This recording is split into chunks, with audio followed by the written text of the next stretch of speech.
Donc aujourd'hui on finit notre série sur les miracles que l'on voit dans l'évangile de Jean. C'est le 7e miracle qu'on voit aujourd'hui et c'est le plus important. Pas parce que c'est moi qui fais le message, mais il y a quelque chose de vraiment unique et très spécial que Jésus a fait pour le 7e miracle. Mais avant de commencer, nous allons voir vite fait quel miracle Jésus a fait avant. Donc premièrement, il a changé l'eau en vin. Super pour ceux qui veulent faire l'apéro, mais c'est pas pour ça que Jésus l'a fait, c'est vraiment pour nous purifier. Donc merci Seigneur pour ce miracle. Il y a eu la guérison du paralytique. Il y a eu la multiplication de 5 pains et de 2 poissons pour nourrir plus de 5000 hommes.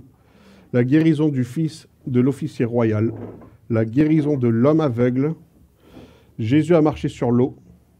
Et aujourd'hui, on va voir la mort et la résurrection de Lazare. Donc en faisant cette énumération des miracles, on voit que Jésus a majoritairement fait des guérisons. Pour tous les miracles qu'il peut faire, parce qu'il a contrôle sur tout, on voit qu'il est vraiment venu pour nous sauver de la maladie, de l'infirmité. Il a un pouvoir que les hommes n'ont pas, et c'est pour ça qu'il est Dieu. Ces miracles nous racontent donc l'histoire de Jésus et comment le peuple a eu foi en Jésus en tant que fils de Dieu. Croire est le fait de voir et d'expérimenter le surnaturel. On a une vie naturelle et on a une vie surnaturelle avec Jésus. Notre but est de ne pas nous limiter au naturel, mais aussi de ne pas rater le surnaturel. C'est le but. Les deux vont ensemble. Arrêtons de bloquer notre vie de miracles. Beaucoup d'entre nous ne voyons pas Dieu agir parce qu'on le met de côté. On le repousse, on le renie, et ce n'est pas ce que Dieu veut, parce que Dieu il a un bon plan pour nous. Et Dieu veut changer nos circonstances. Dieu a mis en place des lois naturelles que l'on peut voir, comme la gravité. Le soleil se lève et se couche en permanence, à chaque jour, à heure régulière. Il y a des cycles, il y a des lois naturelles. Mais quand Dieu agit et surpasse de ses propres lois naturelles que lui-même a créées, c'est là que l'on parle de miracle. Parce qu'il n'y a pas d'explication logique, naturelle.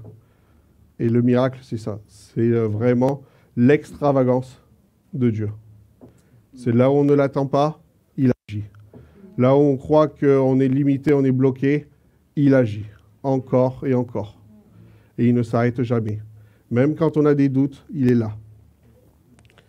Quand on parle de surnaturel, c'est-à-dire Dieu agit en conséquence. Il y a des lois, il y a des conséquences. Et il faut être à l'écoute de ce que Dieu fait, de ce que Dieu dit. La gloire de Dieu sera complètement mise en lumière quand il relèvera d'entre les morts le dernier jour les croyants. C'est une promesse de Dieu. Et ça peut être résumé à Jean, chapitre 20, verset 31. « Ceci est écrit pour que tu crois que Jésus est le Christ, Fils de Dieu, et que tu auras la vie dans son nom. » Il faut mourir à soi-même pour pouvoir avoir la vie en Jésus.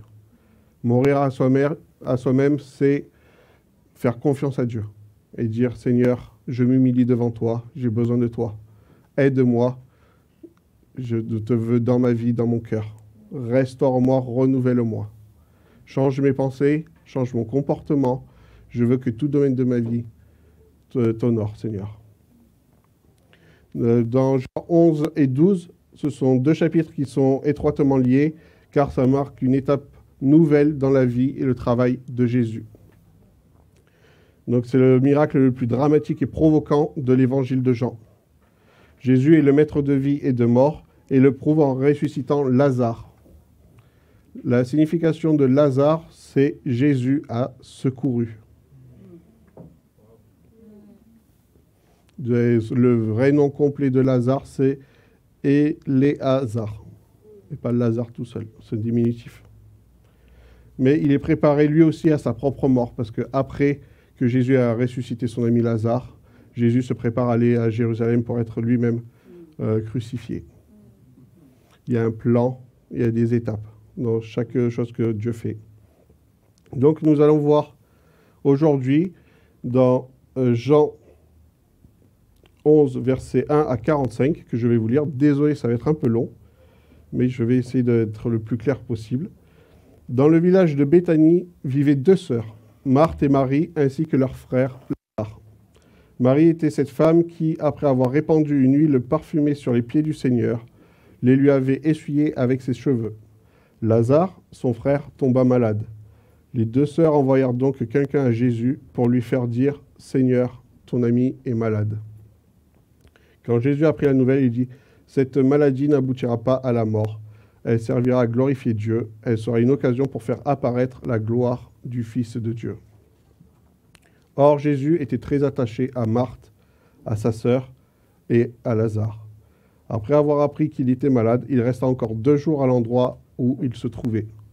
Puis il dit à ses disciples, « Retournons en Judée. » « Maître, lui dirent-ils, il n'y a pas si longtemps, ceux de la Judée voulaient te lapider et maintenant tu veux retourner là-bas ? N'y a-t-il pas 12 heures dans une journée, répondit Jésus. Si l'on marche pendant qu'il fait jour, on ne bute pas contre les obstacles, parce qu'on voit clair. Mais si l'on marche de nuit, on trébuche parce qu'il n'y a pas de lumière. Après avoir dit cela, il ajouta, notre ami Lazare s'est endormi, je vais aller le réveiller. Sur quoi les disciples lui dirent, Seigneur, s'il dort, il est en voie de guérison. En fait, Jésus voulait dire que Lazare était mort, mais les disciples avaient compris qu'il parlait du sommeil ordinaire. Alors il leur dit clairement, Lazare est mort et je suis heureux, à cause de vous, de ne pas avoir été là-bas à ce moment-là, car cela contribuera à votre foi, mais maintenant allons auprès de lui. Thomas, surnommé le jumeau, dit alors aux autres disciples, « Allons-y, nous aussi, pour mourir avec lui. » À son arrivée, Jésus apprit qu'on avait enseveli Lazare depuis 4 jours déjà. Béthanie était à moins de 3 kilomètres de Jérusalem. Aussi, beaucoup de gens étaient-ils venus chez Marthe et Marie pour leur présenter leurs condoléances à l'occasion de la mort de leur frère. Quand Marthe apprit que Jésus approchait du village, elle alla à sa rencontre. Marie, elle, resta à la maison. Marthe dit à Jésus, « Seigneur, si tu avais été ici, mon frère ne serait pas mort. Mais je sais que maintenant encore, tout ce que tu demanderas à Dieu, il te l'accordera. Ton frère ressuscitera, dit-il. Je sais bien, répondit Marthe, qu'il reviendra à la vie au dernier jour lors de la résurrection. Moi, je suis la résurrection et la vie, lui dit Jésus. Celui qui place toute sa confiance en moi vivra, même s'il meurt.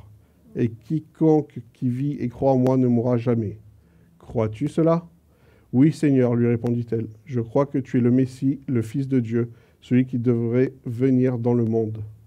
Là-dessus, elle partit appeler sa sœur Marie, et l'ayant prise à part, elle lui dit, « Le Maître est là, et il te demande. » À cette nouvelle, Marie se leva précipitamment et courut vers Jésus. Il n'était pas encore entré dans le village, il était resté à l'endroit où Marthe l'avait rencontré. Ceux qui se trouvaient dans la maison avec Marie pour la consoler, la virent se lever brusquement et sortir.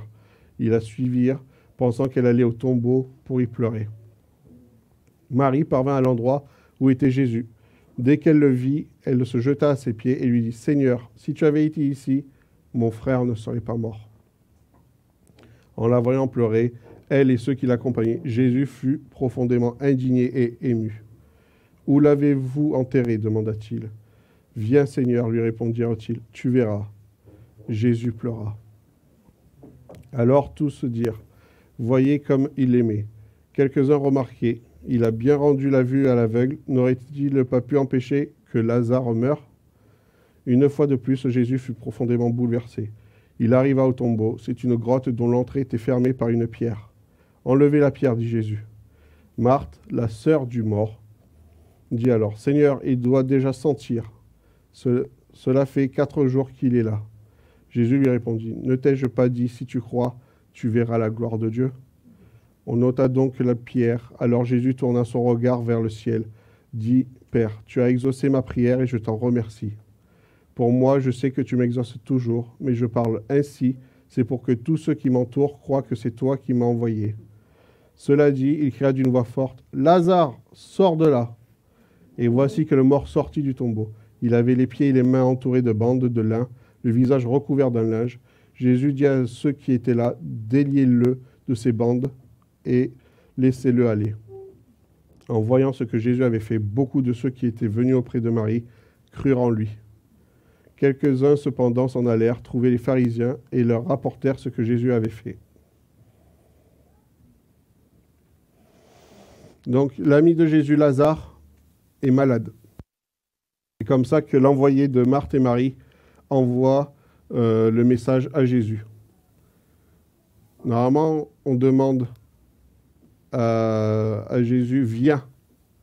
On ne dit pas directement le problème.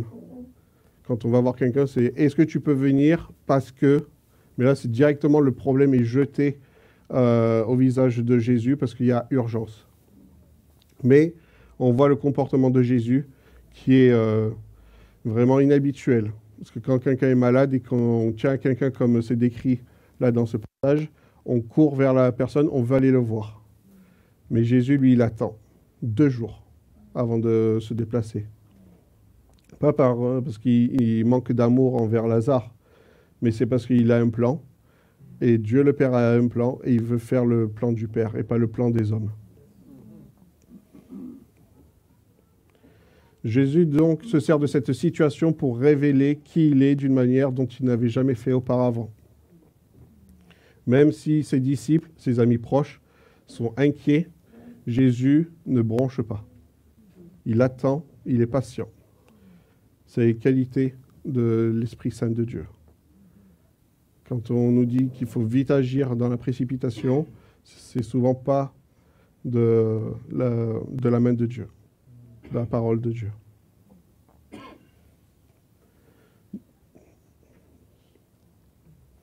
En restant 2 jours de plus, Jésus intensifie la situation. Parce que de malade, il va passer à l'état de mort.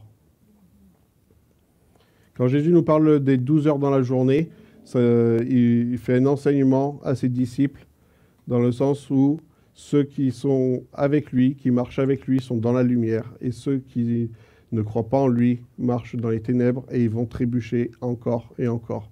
Mais ceux qui ont confiance en lui, foi en lui, ils avancent pas à pas et ils savent où ils mettent les pieds. Parce que Jésus brille même dans l'obscurité. On peut voir ça même la nuit. La lune, on n'est pas censé la voir parce qu'il y a plus de lumière. Mais on peut la voir uniquement parce que le soleil reflète sa lumière au travers de la lune. Même dans l'obscurité, on peut y voir. Ça ne veut pas dire que c'est une lumière foudroyante. Ça peut être juste une lueur, mais assez pour donner l'espoir. Il faut ouvrir les yeux de l'esprit pour voir où est Dieu et comment il agit. Dieu n'est pas naturel, il est surnaturel.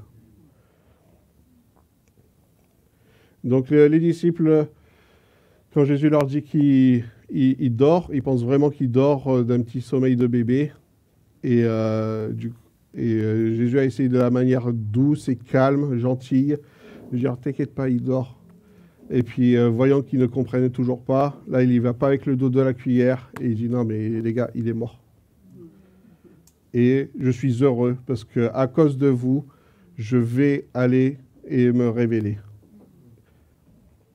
Et donc, c'est le moment où vous comprenez vraiment l'état de la situation, qu'on peut commencer à aller vers lui. Et comme on voit, Jérusalem est à 3 km de Béthanie. Ils n'ont pas des routes comme aujourd'hui, ils n'ont pas des voitures, donc ça prend quand même un certain temps. Ils ont des sandales, ils sont sur des routes rocailleuses, donc ils ont mis leur temps pour arriver. Est-ce que Jésus est en train de dire qu'il est content que son ami Lazare est mort? Non. Mais c'est pour notre bien, parce que grâce à ça, on va croire en lui.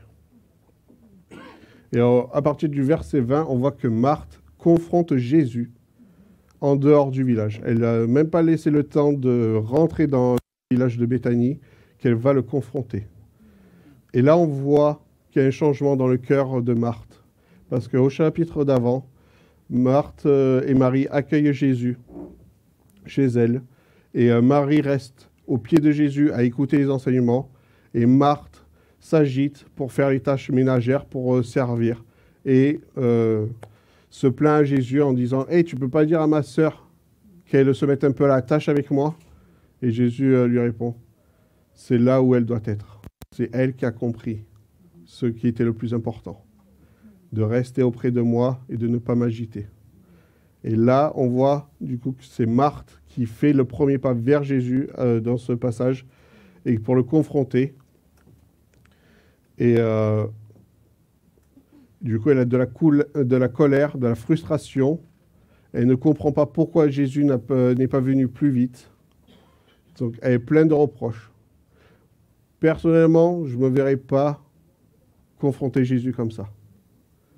Moi, en tant que petit être humain, elle a une audace et vraiment une confiance en Dieu, et c'est pour ça qu'elle va et qu'elle confronte Jésus. Moi, j'aurais les chocottes. Dire, hey, Jésus, qu'est-ce que t'as foutu? Pourquoi t'es pas venu en temps et en heure? Genre, t'es en retard? Non, je suis pas en retard. Et après qu'il y ait eu la confrontation, Marthe revient à Marie et lui dit, le Seigneur te demande. Et Jésus n'a toujours pas bougé de là où il est, toujours pas rentré. Donc il prend vraiment son temps. Et là où Jésus a rencontré Marie à son tour.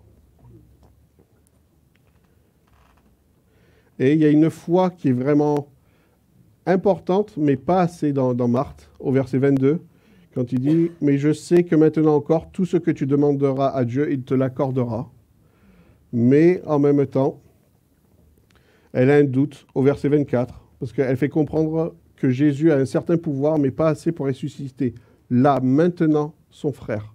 Parce qu'elle dit, tu vas le ressusciter le dernier jour. Donc, il manque un petit pas de foi en plus de la part de Marthe. Et on a tous besoin de ce petit pas de foi en plus, chacun de nous, dans notre vie. On est tous dans le même bateau avec Marthe. On a une foi, mais on est limité. Parce qu'on limite Dieu. Parce qu'on met Dieu dans une boîte. On a vu Dieu agir de telle ou de telle manière. Donc, c'est bon, je sais que Dieu va agir dans ce cadre-là. Non, Dieu n'a pas de cadre. Et il faut lui faire confiance. Et Jésus même lui dit, mais moi, je suis la résurrection et la vie. Celui qui place toute sa confiance en moi vivra, même s'il meurt. Et quiconque vit et croit en moi ne mourra jamais. Et elle lui répond, oui Seigneur, je crois que tu es le Messie, le Fils de Dieu, celui qui devait venir dans le monde. Et grâce à cette parole, Marthe commence à avoir un peu plus de foi. Mais par la tristesse et l'agitation de Marthe, on voit au verset 35, le verset le plus court de toute la Bible. Jésus pleura.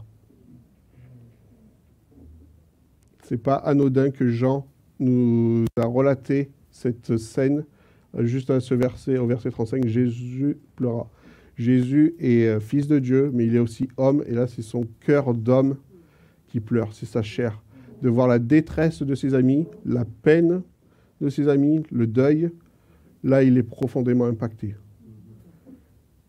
Mais je pense aussi que spirituellement, il est impacté parce qu'il manque un peu de foi. Et il voit que ses amis les plus proches ne lui font pas 100% confiance, mais 99% confiance. Et quand on est avec Dieu, il nous demande 100%. De lâcher prise. Lâcher nos pensées. Lâcher nos prérequis. Dieu agit. Au verset 39, on voit que ça fait 4 jours que le corps est dans le tombeau. Dans la tradition juive, on dit que pendant 3 jours, l'âme et l'esprit vaquent autour du corps et qu'il peut se passer quelque chose, mais après 3 jours, c'est fini. La personne est vraiment décédée et la décomposition commence. Et c'est pour ça que Dieu a attendu 4 jours avant d'y aller. Pour que quand c'est impossible, Dieu va faire l'impossible. Quand il n'y a plus de solution, quand il n'y a plus c'est inévitable, Dieu agit et surpasse les lois naturelles qu'il a créées. Et c'est vrai qu'un corps en décomposition, ça pue. J'ai été fossoyeur et ça pue.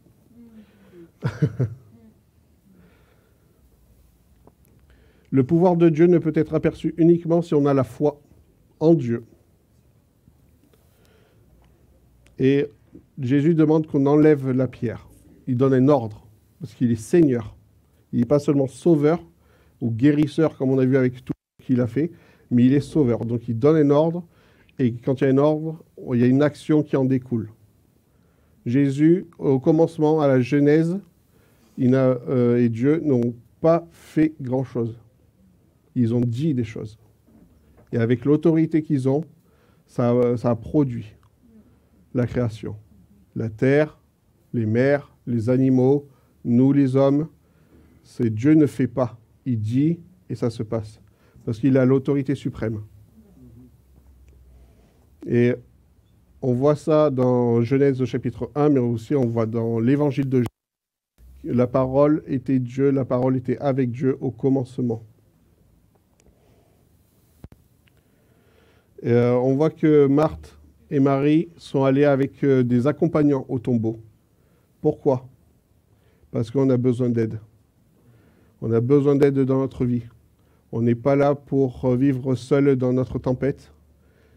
On a besoin de soutien moral, physique, spirituel. Quand il y a une tempête, on est secoué à droite et à gauche. On a besoin d'aide. Quand il faut enlever la pierre, c'est pas une petite pierre qu'il faut faire rouler. Donc Marthe et Marie avaient besoin des personnes qui l'avaient accompagnées. Et aujourd'hui, ça se transcrit dans l'église locale. On a besoin des uns des autres quand on a une tempête. Il faut arrêter de s'isoler. On a des pensées qui nous disent je ne veux pas embêter les personnes avec mes problèmes. Ils ont déjà leurs problèmes. Je ne veux pas rajouter un fardeau sur eux. Mais on est là pour se soutenir. Comme c'est décrit dans la Bible, on est un corps. Et lorsqu'une partie du corps va mal, c'est tout le corps entier qui a empathie. Il faut prendre le temps pour les uns les autres.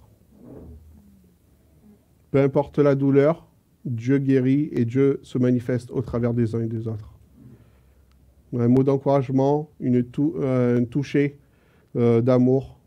On a tous souffert. Peu importe qui on est, qui on vit, ce que l'on vit, on a besoin d'aide. Et on ne peut pas savoir ce qu'on vit si on ne parle pas. On a besoin d'ouvrir notre cœur et se confier les uns aux autres.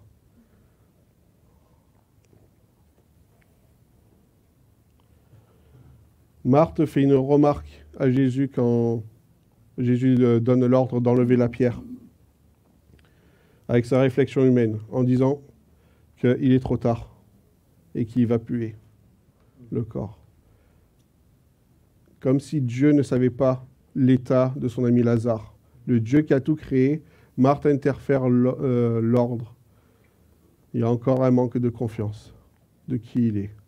C'est pour ça que Jésus va faire le plus gros des miracles. Seule notre logique peut bloquer la vie surnaturelle que Dieu a pour toi, car elle te fait vivre en dehors du surnaturel.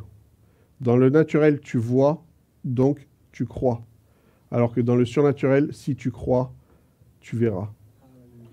Et tu verras la gloire de Dieu, pas simplement ta gloire. En Deutéronome 29, verset 28, « Ce qui est caché est réservé à l'Éternel, notre Dieu. Par contre, nous sommes concernés, nous et les générations suivantes, par ce qui a été révélé, par toutes les paroles de cette loi qu'il nous faut appliquer. » Quand Dieu dit enlève la pierre, ou peu importe ce qu'il te dit aujourd'hui de faire, mais que tu dois voir d'abord ce qu'il va faire, avant que tu bouges la pierre, tu ne verras jamais ce qu'il va accomplir, car il va le garder secret. Il voit que tu crois, donc il va se révéler à toi. Dieu sonde les cœurs. Tu ne peux pas comprendre en avance, car c'est lui qui est au contrôle, c'est lui qui est Seigneur. Marie et Marthe étaient incapables de déplacer la pierre seule, donc elles sont venues accompagner. Mais elles ont suivi et elles ont demandé de l'aide. Si tu n'arrives pas à bouger dans ta situation, va chercher quelqu'un qui t'aime assez pour t'accompagner. Va chercher. Jésus a dit, allez, faites des nations des disciples. Il faut faire un pas en avant. Il faut se bouger de notre chaise. Il faut prendre le téléphone et appeler. Dire, j'ai besoin d'aide. Ou, comment tu vas? En Matthieu 13, verset 58, il n'a pas fait beaucoup de miracles à cause de leur incrédulité. On ne veut pas être dans cette situation. On veut voir Dieu faire des miracles parce qu'on a une foi qui est bâtie en Jésus et on veut voir les vies restaurées, on veut voir des guérisons, on veut voir des paralytiques marcher, on veut voir des cancers guéris. On veut voir tout ça. On veut voir des personnes qui expérimentent une vie surnaturelle jour après jour, pas seulement le dimanche, mais dans les petits groupes, dans leur foyer, et que ça multiplie. Comme Jésus a fait, il a multiplié les pains, on va multiplier toutes les ressources que Dieu nous a données, parce que c'est son plan et il veut quelque chose d'extraordinaire. Il ne veut pas qu'on soit timide ou dans la honte, il veut qu'on ait de l'audace. Dieu nous a donné son esprit qu'il a ressuscité de la mort, c'est pas pour rien.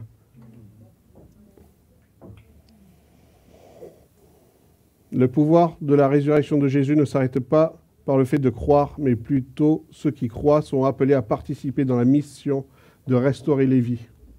Qu'est-ce qu'on attend pour proclamer qui est Jésus autour de nous? Il ne s'agit pas d'être un fanatique et de pourchasser les gens et de leur crier Jésus t'aime, mais avoir un tact, avoir un discernement et donner vraiment de l'amour. Et quand on aime, on est patient, on prend le temps, on ne brusque pas la personne.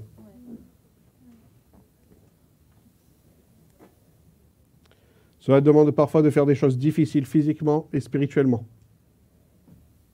Mais avec Dieu, on va y arriver.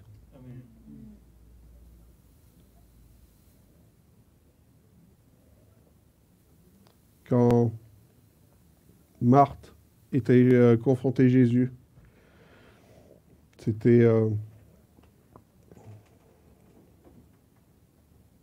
un peu ma situation. Quand j'ai perdu Abby. Parce que j'ai eu plein de doutes. Pourquoi? Pourquoi je ne me suis pas réveillé? Et l'ennemi m'a attaqué. Mais je suis allé voir Dieu. Et Dieu a répondu de plein de manières, au travers de vous, qui nous avez soutenus pendant ces temps difficiles, pendant la tempête. Et pasteur Jim Critcher, on a eu un appel sur Zoom avec lui, et on lui a demandé, Jenny et moi, qu'est-ce qu'on a fait? Elle dit rien. Dieu a un plan, il va vous restaurer. Mais au travers de ça, il restaure ta famille. Et c'est ce qu'il a fait. Il a tenu promesse. Ça a pris du temps. On a prié pendant 8 ans avec Jenny pour ma famille. Ça a pris 8 ans. Peu importe. On s'en fout du temps. Dieu est éternel. Et on a la vie éternelle en lui. Qu'est-ce que c'est 8 ans? 20 ans? Quand on a l'éternité. C'est nous humains, on se limite au chronomètre. Mais Dieu est bon. Vraiment.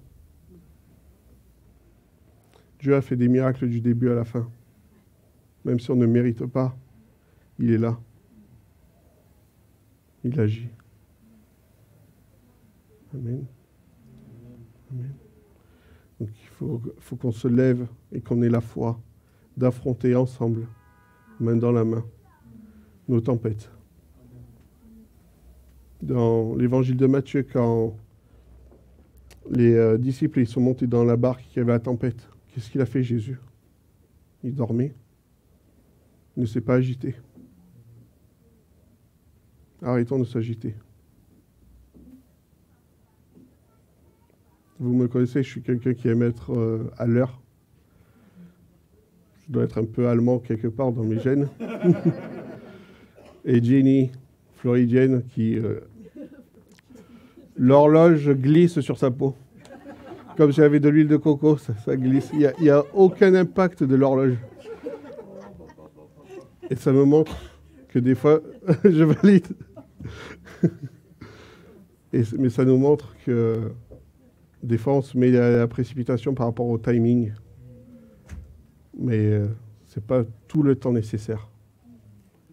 Ok, il faut qu'elle soit un peu moins en retard à certains moments. Mais moi, il faut que je sois un peu moins indulgent, que je prenne plus le temps aussi. Et on s'aiguise les uns les autres. Et on reflète chacun une partie de qui est Dieu et de son caractère. C'est pour ça qu'il est important d'être dans la communion fraternelle. Parce que chacun de nous porte de l'ADN de Dieu. Dieu se manifeste dans chaque détail entre les uns les autres. Amen.